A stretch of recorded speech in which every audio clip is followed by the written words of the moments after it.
వెంకటరమణ గారు మీకు ఐడియా ఉన్నారా, తెలుసా? వాళ్ళ చెల్లి వాళ్ళ హస్బెండ్ అండి. ఏంటండి? వాళ్ళ చెల్లి వాళ్ళ హస్బెండ్. మీకు పరిచయం ఉందా ఆయన? పరిచయం అంటే ఈ గోలలోనే అతన్ని అప్రోచ్ అవ్వడం జరిగింది. ఓకే, అప్రోచ్ అయ్యారు వెంకటరమణ గారిని మీరు? ఓకే, ఒక్కసారి నేను వెంకటరమణ గారితో మాట్లాడతాను. Can you hold on line? Yeah Venkataramana గారు నమస్తే. నమస్తే అండి. వెంకటరమణ గారు, మీరు ఇప్పుడు లైవ్ చూసారా? మనతో ఆఫ్ కోర్స్ బయట కూడా చాలా సార్లు మాట్లాడారు ఇప్పటికే.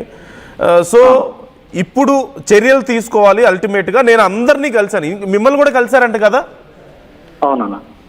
మరి కలిసినప్పుడు మీ సైడ్ నుంచి ఏంటి రెస్పాన్స్? అసలు మిమ్మల్ని ఎందుకు అప్రోచ్ అయ్యారు, మీరేం రెస్పాన్స్ ఇచ్చారు ఆ టైంలో? ఎవరు? వీణా గారా? మేము యాక్చువల్లీ నేమ్ కూడా రివీల్ చేయలేదులేండి, బాధితురాలనే చెప్తున్నాం. చెప్పండి పర్లేదు. నన్ను ప్రత్యక్షంగా కలవలేదు ఆమె. ఫోన్లు అయితే గత కొన్ని నెలలుగా ఫోన్లు చేసేది. ఫస్ట్ ఆఫ్ ఆల్ తను ఒక ఫేక్ లేడీ అనడానికి, తను ఏదైతే ఇప్పుడు నేను రైల్వే కోడూరులో 2021 వాళ్ళ నాన్నగారు చనిపోయినప్పటి నుంచి ఇక్కడ ఫస్ట్ పోస్టింగ్ ఆమెకి ఇక్కడ వచ్చిందండి.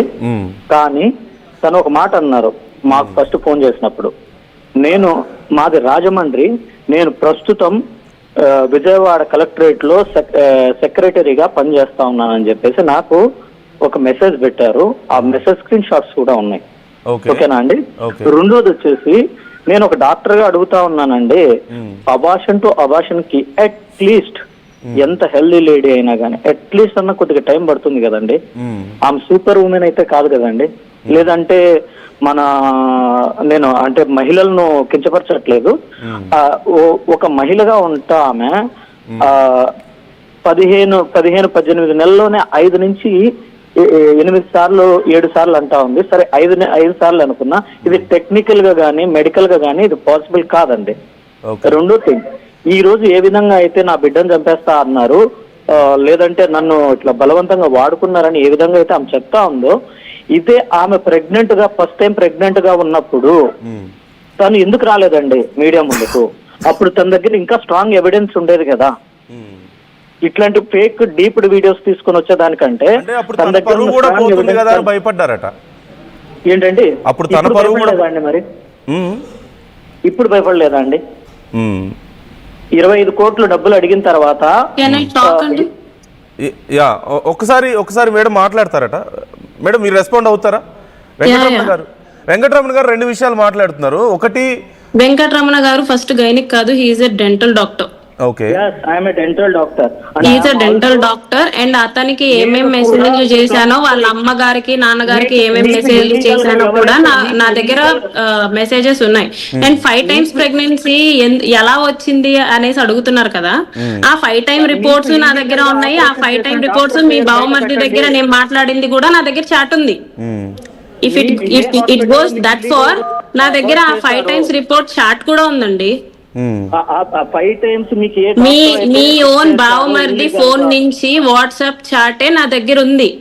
ఓకే, అది ఫేకా రియలా అనేది 65B అనేది ఎంక్వైరీ చేసి తేలుతుంది. ఓకే, ఒక గైనిక్ కూడా దీని పాసిబుల్ కాదా అనేసి చెప్తుంది. నేను ఫేక్ లేడీని చీట్ చేశాను, బెదిరించాను, ఎక్సెట్రా అనేసి అంటున్నారు కదా. ఇవన్నీ బయటికి వస్తాయి కదా, when it comes to enquiry, legal ఎంక్వైరీకి బయటికి వస్తాయి కదా. అప్పుడు మీరే నన్ను అరెస్ట్ చేయించండి. ఐఎమ్ విల్లింగ్ అండి. I'm willing to cooperate your arrest if it is fake.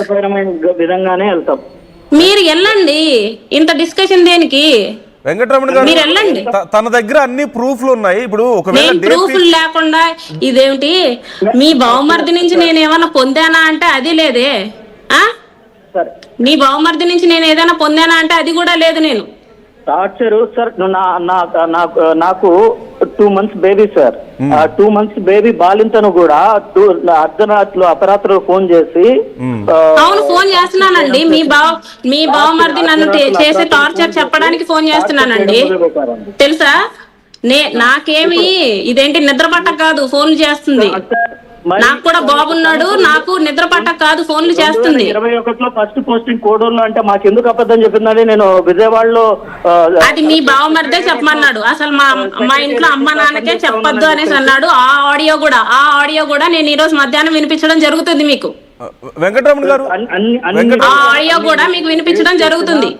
ఈ ఆడియో కూడా అబద్ధం, ఇది కూడా ఫేక్ అనేసి అంటే అది పోలీసులే చూసుకోవాలి. ఇంకా మేడం మేడం ఒక్క నిమిషం, వెంకటరమణ గారు మిమ్మల్ని మేడం అప్రోచ్ అయినప్పుడు ఏం చెప్పారు? అంటే మీకు తన బాధ చెప్పుకున్నారా లేకపోతే ఏదైనా డిమాండ్ చేశారా? డైరెక్ట్ ఏంటంటే బెదిరింపు కావాలంటే కొన్ని నాకు పెట్టినట్టు కూడా నేను చూపిస్తాను. బెదిరింపు అంటే చూపించండి, ప్లీజ్ చూపించండి, పంపిస్తామండి మీకు. ఏంటండి? ఆమె నాతో ఫోన్ 1-2 సార్లు 2000 ఇప్పుడు ఏమంటా ఉంది 15 ఏళ్ళుగా అన్నారు కదా, మీరు మీ దగ్గర ఉంటే మాకు పంపించగలుగుతారా? 15 ఏళ్ళుగా పరిచయం అన్నానా? ఎవరండి అన్నారు? 15 నెలలుగా పరిచయం అన్నారు కదా. ఇంతకు ముందు మాకు ఫస్ట్ టైం ఫోన్ చేసినప్పుడు 2020లోనే విజయవాడలో నాకు పరిచయం. అది మీ అబ్బాయే నేను విజయవాడలో పనిచేస్తున్నప్పుడు పరిచయం అని చెప్పు వీణా అని చెప్పేసి చెప్పాడు. నేను మీ అమ్మ నాన్నకి ఈ విషయం చెప్పేస్తాను అనేసి నేను బెదిరించిన. వెంకటరమణ గారు మీ దగ్గర ఏమైనా ఉన్నాయా, ఆధారాలు ఉన్నాయా? పెట్టమని చెప్పండి.